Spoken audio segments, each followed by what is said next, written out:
Will acknowledge. Okay, that's good enough.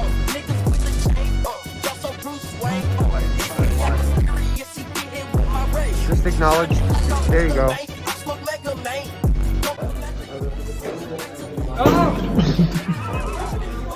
So this is what we did yesterday. Didn't know I was supposed to be recording. This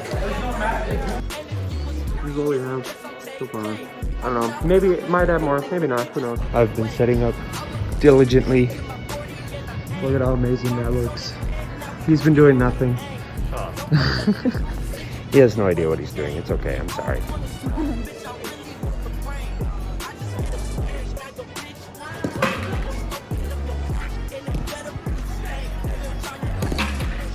You did it!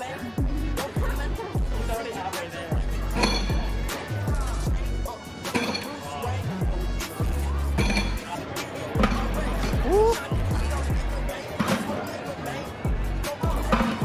So close. Yay! The question we explored was what gender is more accurate at throwing a ball into a bucket from 10 feet. The way we collected data was through setting up 2 buckets and giving people 3 attempts at throwing softballs into those buckets from 10 feet.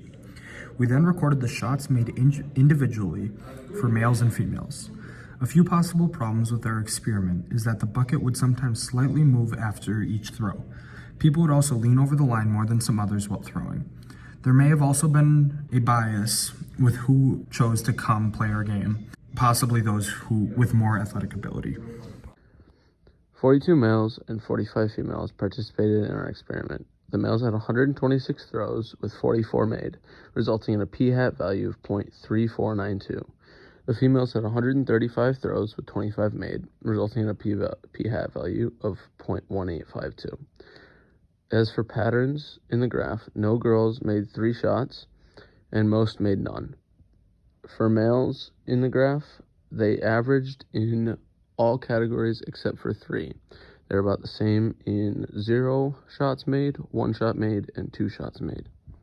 We ran a 2 proportion z-test using an alpha level of 0.05 to compare the true proportion of shots made by males and females. The hypothesis that we were testing was that the true proportion of shots made by males would be greater than the true proportion of shots made by females. For the planned stage of the test, the random sample condition was met because the samples were both randomly selected.